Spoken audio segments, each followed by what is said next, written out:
Julie Johnston, très grande joueuse, grand personnage. Mais oui, ça c'est clair.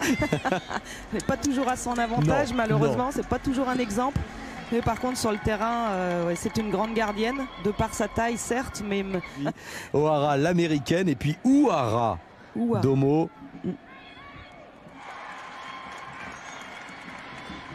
Bon, ça n'a pas duré très longtemps, hein, quelques mois. Oui, ça a été une très bonne expérience pour Camille. Je pense qu'elle a beaucoup appris et beaucoup progressé aux États-Unis. En plus, c'est une joueuse volontaire qui apprend beaucoup, qui est très à l'écoute et qui veut toujours mieux faire. Lent. Là, il y a de l'animation et il y a des appels de balles. Oh, est-ce qu'il y a une position de hors-jeu avec la frappe qui n'est pas cadrée? Heureusement, il n'y avait pas de hors-jeu et la possibilité pour Morgane, l'attaquante de pointe de cette équipe américaine. Ouais, la défense française qui s'est mal alignée sur le cadrage, vous voyez, et du coup ça laisse des espaces et les Américaines en profitaient. Et là effectivement, Laura Georges qui s'est pas très bien alignée par rapport à Mbok, heureusement. Et 2 victoires françaises, dont justement la dernière il y a quelques mois. Musculées depuis 5-10 minutes, mais qui s'en sortent bien. Un ballon à destination de Morgane, qui n'a pas trop de ballons et qui a quand même face à elle Laura Georges. Oui. Bonne entente entre les deux. Bonne couverture là de Laura. Elle doit proposer quelque chose, elle reste à côté. À 1 mètre, c'est compliqué de pouvoir lui donner alors qu'elle pouvait prendre l'espace à gauche. Et ensuite l'ouverture de Morgane. Qui lui propose rien, qui la gêne plutôt qu'autre chose. Ah, ce sont des décisions comme ça, des prises de décision qui ne sont pas toujours en adéquation avec ce que le jeu demande. Il faut essayer de bien défendre et c'est réussi justement. Ça va permettre une sortie de but. On voit les Américaines tenter des contre-attaques avec notamment Morgane qui a l'air un peu empruntée physiquement.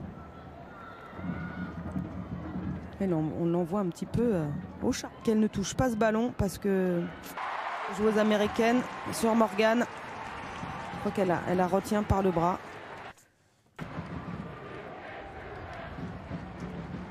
Alex Morgan avec le premier match, peut-être qu'il y avait le décalage horaire, hein, c'était le tout premier contre l'Allemagne. Là c'est plutôt une belle opposition, hein, des Françaises. Pris un but à la fin du match. Oui, parce que c'est vraiment... Et là c'était vraiment un bon coup de tête pour Marie-Laure Delis, dommage. Et avec Morgane dans la surface, Morgane en retrait. Pisé.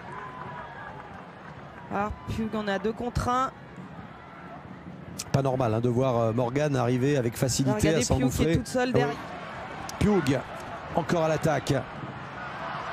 Laura Georges peut-être si elle arrive à donner. Encore une fois, on ne prend pas les bonnes décisions, c'est dommage. Carly Lloyd, c'est une merveille ce ballon en profondeur de Carly Lloyd.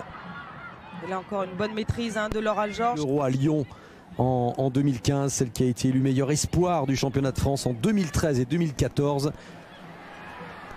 Gridge Mbok qui se fait maintenant un petit peu sa place, 17e sélection avec l'équipe de France.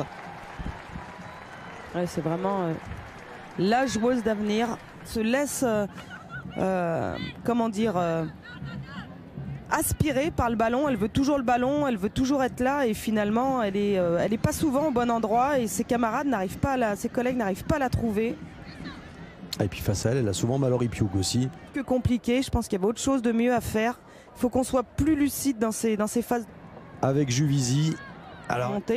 C'est important aussi pour le football féminin français qui ont des structures pro-garçons, voilà, et qui veulent investir dans le football féminin. Je crois que c'est extrêmement important. Bordeaux l'a fait aussi cette année au Girondins, voilà, où il y a un vrai projet derrière, où ça se construit. Chaque fois ce contrôle un petit peu trop approximatif. Ouais, l'enchaînement, voilà, l'enchaînement qui est pas bonne. Le contrôle qui fuit. Longue touche d'O'Hara. Et encore un coup franc concédé avec cette faute sur Morgane. Je pense qu'elle a pensé que Gridge Mbok s'était appuyé sur Morgane. Il y a beaucoup de fautes là de la part des Françaises.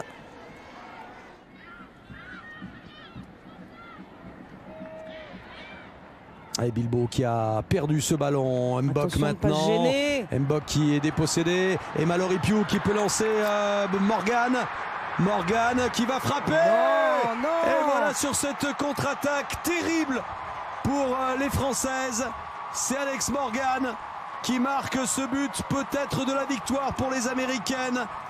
Juste avant, 1 minute avant, les Françaises avaient la balle du 1-0.